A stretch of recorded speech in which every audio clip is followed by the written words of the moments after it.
Hello everyone, आज के इस वीडियो में हम पढ़ने वाले हैं क्लास 11th केमिस्ट्री का चौथा चैप्टर जो है रासायनिक आबंध एवं आणविक संरचना, जिसका यह तीसरा वीडियो है। तो आज के इस वीडियो में हम पढ़ने वाले हैं कि लुईस प्रतीक किसे कहते हैं, इसके बारे में पूरा डिटेल में हम एक्सप्लेन करेंगे। उसके बाद हम समझेंगे कि लुईस संरचना किसे कहते हैं, या इसे ही हम इलेक्ट्रॉन बिंदु संरचना के नाम से भी जानते हैं, या इसे ही हम इलेक्ट्रॉन बिंदु सूत्र के भी नाम से जानते हैं। तो मैं आज के इस वीडियो में इन दो टॉपिक पर पूरा डीप में एक्सप्लेन करूंगा।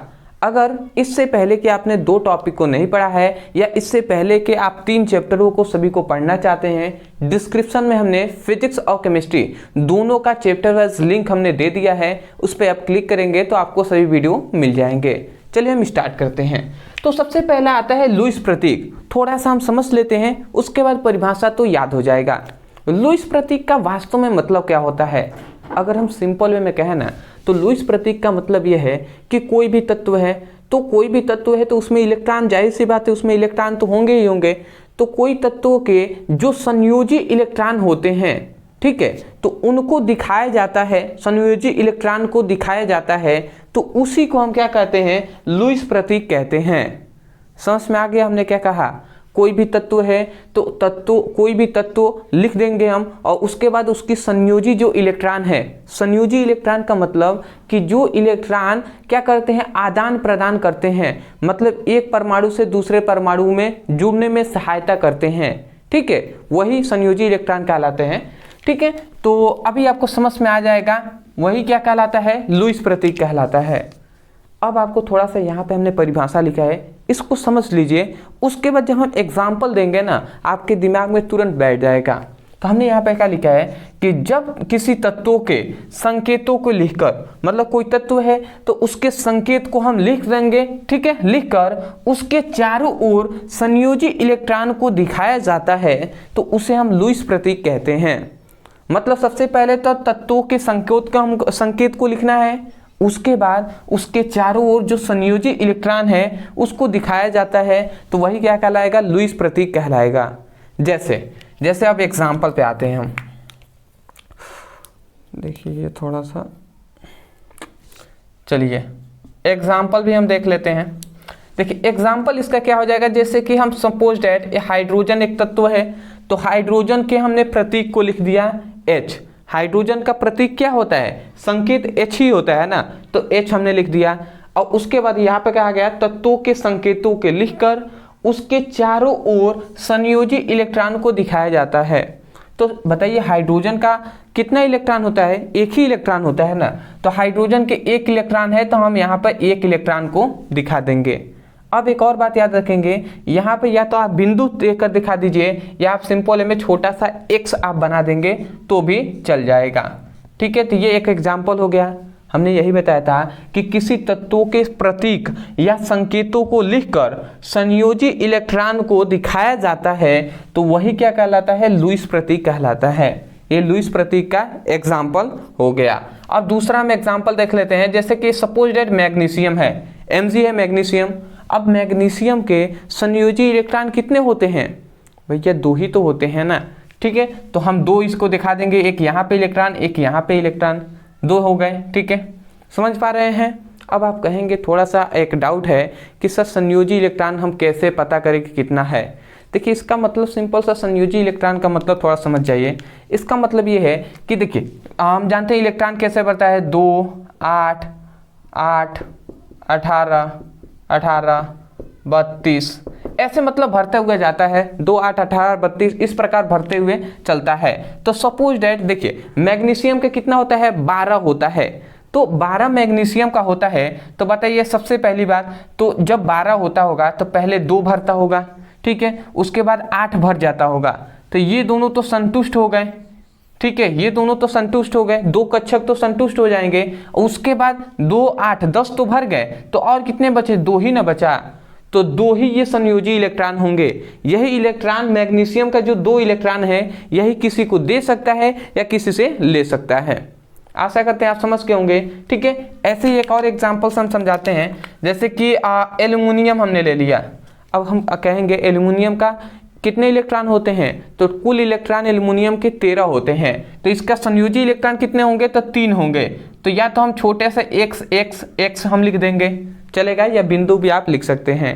आप कहेंगे कैसे पता एल्युमिनियम में 3 इलेक्ट्रॉन होते हैं, मतलब संयोजी इलेक्ट्रॉन 3 होते हैं। तो देखिए हम जानते हैं कि एल्युमिनियम का जो क्या होता है, सबसे पहले एल्युमिनियम के यदि हम इलेक्ट्रॉनिक विन्यास लिखे तो हम क्या लिखेंगे 1s1 1s2 2s2 2p6 3s2 3p6 इस प्रकार हम लिखते हुए चलेंगे ना। तो सपोज सुनिए, देखिए यहाँ पे 2 इलेक्ट्रॉन, यहाँ पे 2 इलेक्ट्रॉन, 4 इलेक्ट्रॉन यहाँ पे, फिर से यहाँ पे, तो यहाँ तक यहाँ से लेकर यहाँ तक तो 10 इलेक्ट्रॉन भर गए। उसके बाद यहाँ पर यहाँ पे 2 इलेक्ट्रॉन भर गया, और यहाँ पे कितना रहेगा, 1 ही न भरेगा, तभी तो यहाँ के 1 इलेक्ट्रॉन, तो 2 1 3 इलेक्ट्रॉन ये हो गए। ठीक है, तो बाहरी के देख रहे हैं ये अपूर्ण है, ठीक है, ये कक्षक पूर्ण रूप से भरा हुआ नहीं है। ठीक है, तो इसीलिए इसके संयोजी इलेक्ट्रॉन 3 होगा। जब इलेक्ट्रॉनिक विन्यास पढ़ाया जा रहा है या बेसिक से आपने पढ़ाई किया होगा तो आपको आसानी से समझ में आ जा रहा होगा। ठीक है, संयोजी इलेक्ट्रॉन का मतलब अगर सिंपल से कहें ना, तो बाहरी कक्षा के जो इलेक्ट्रॉन बचते हैं ना, वही संयोजी इलेक्ट्रॉन कहलाते हैं। या हम कह सकते हैं आदान प्रदान में, मतलब एक इलेक्ट्रॉन देते हैं या किसी से लेते हैं, तो जो आदान प्रदान वाला इलेक्ट्रॉन होता है वही संयोजी इलेक्ट्रॉन कहलाता है। ठीक है, इससे आपको कंफ्यूज नहीं होना है। जैसे कार्बन है, तो कार्बन के बाहरी कक्षा में कितने इलेक्ट्रॉन होते हैं, 4 होते हैं, तो 1 2 3 4 हम लिख देंगे। ठीक है, नाइट्रोजन है, नाइट्रोजन का बाहरी कक्षा में 5 इलेक्ट्रॉन होते हैं, तो वही हम संयोजी इलेक्ट्रॉन कहलाएंगे। 1 2 3 4, एक यहाँ पे दे देंगे, 5 हो गया। ठीक है, तो इसी प्रकार आप ले चलेंगे। ऑक्सीजन का कितना होता है, तो ऑक्सीजन में ऑक्सीजन का 6 होता है बाहरी कक्षा में, तो 2 2 और 2, ये 6 हमने दिखा दिया। आप चाहें आप कहेंगे सर इधर भी तो हम दिखा सकते हैं ना, इसको बिल्कुल दिखा सकते हैं, उससे कोई दिक्कत नहीं है। ठीक है, उसके बाद क्लोरीन, तो क्लोरीन का 17 होता है, 10 भर जाएगा तो 7 उसकी बाहरी कक्षा में इलेक्ट्रॉन बचेंगे, तो उस 7 को हम दिखा दे रहे हैं 1 2 3 4 5 6 और 1 7। तो ये हो गया आपका सभी एग्जाम्पल जो है लुईस प्रतीक का। हमने यही कहा था, किसी तत्वों के संकेतों को लिखकर इसके चारों ओर संयोजी इलेक्ट्रॉन को दिखाया जाता है, तो वही क्या कहलाता है, लुईस प्रतीक कहलाता है। मैं आशा करता हूं कि आपको अच्छे से समझ में आ गया होगा। इसी प्रकार कोई भी टॉपिक को आसानी से ही समझा जाता है। इसके बाद ये भी है ना, ये भी आपको समझ में आ जाएगा। बट इससे पहले मैं एक इन्फॉर्मेशन ये है कि मैं आपको बता दूं, यदि आप पुराने हमसे पढ़ रहे होंगे पहले से तो आपको पता होगा, और यदि आप नए हैं तो मैं आपको बता दूं, देखिए कोई भी टॉपिक को पढ़ना है, ठीक है, ऐसे तो हमने डिस्क्रिप्शन में लिंक दिया है, उस पर आप क्लिक करके पढ़ते हैं तो चैप्टर वाइज आपको सभी टॉपिक मिल जाएंगे, तो वहाँ से पढ़ाई कर लीजिएगा। ठीक है, यदि आप जितना हम करा रहे हैं उतना अगर आप लेके चलते हैं तो क्लास 11 के लिए बहुत है उतना, उसके बाद क्लास 12 में आपको कोई भी दिक्कत नहीं होगी। अब बात यह है कि आपको कोई टॉपिक है जो आपको स्कूल में कोचिंग में समझ में नहीं आता है, उसको भी आप पढ़ना चाहते हैं, तो केवल मान लेते हैं लुईस प्रतीक आपको पढ़ना था, तो आप लिखे होते यूट्यूब पर लुईस प्रतीक ब्रदर सर स्टडी, इस प्रकार आप सर्च किए होते, लुईस प्रतीक लिखकर अंत में हमारे चैनल का नाम लिखकर सर्च करेंगे तो आपको वीडियो मिल जाएगा, तो वहां से भी आप पढ़ाई कर सकते हैं। इसी प्रकार कोई भी टॉपिक को आप लिखकर सर्च करेंगे, वीडियो आपको मिल जाएगा। और एक खास ये बात है कि जितने भी आपके दोस्त हैं, फ्रेंड्स हैं, उनके पास जो लिंक है इसको, चैनल के लिंक को शेयर कीजिए, उनके प्लेलिस्ट का लिंक है उसको शेयर कीजिए, अपने स्कूल में कोचिंग जो ग्रुप होता है उसमें शेयर कीजिए, अपने सभी दोस्तों से कहिए कि यहाँ से वो अच्छे से पढ़ाई करें। ठीक है, तो पहली बात तो हमने समझ लिया। अब आते हैं भैया लुईस संरचना, ये सभी इंपॉर्टेंट टॉपिक हैं। अब लुईस संरचना क्या होता है, लुईस संरचना का अगर हम सिंपल से बात यही कहें तो देखिए, कोई भी यदि यौगिक का अणु है, कोई भी यौगिक का अणु है, तो उस अणु में बहुत सारे परमाणु होंगे, तत्वों के बहुत सारे परमाणु होंगे कि नहीं होंगे, तो उन परमाणुओं के मतलब आदान प्रदान को हम दिखाएंगे और कैसे वो सभी परमाणु आपस में जुड़ते हैं, उसी को ही हम क्या कहते हैं, लुईस संरचना कहते हैं। बट आपको समझ में नहीं आया होगा, देखिए अभी आप समझ जाएंगे। हमने क्या लिखा है यहाँ पे, हमने लिखा है किसी अणु का ऐसा संरचना, कोई भी अणु है, ठीक है, अणु का मतलब जैसे CH4 हो गया, ठीक है, ये सभी अणु ही है, Cl2 हो गया, या हम कह सकते हैं कि O2 हो गए, ये सभी क्या है, अणु है। ठीक है, तो यहाँ पे यही बताया जा रहा है कि किसी अणु की ऐसी संरचना जिसमें परमाणु के इलेक्ट्रॉन के आदान प्रदान को, मतलब परमाणु के इलेक्ट्रॉन को आदान प्रदान को दिखाने के लिए लुईस प्रतीक का प्रयोग किया जाता है, तो उसे हम लुईस संरचना कहते हैं।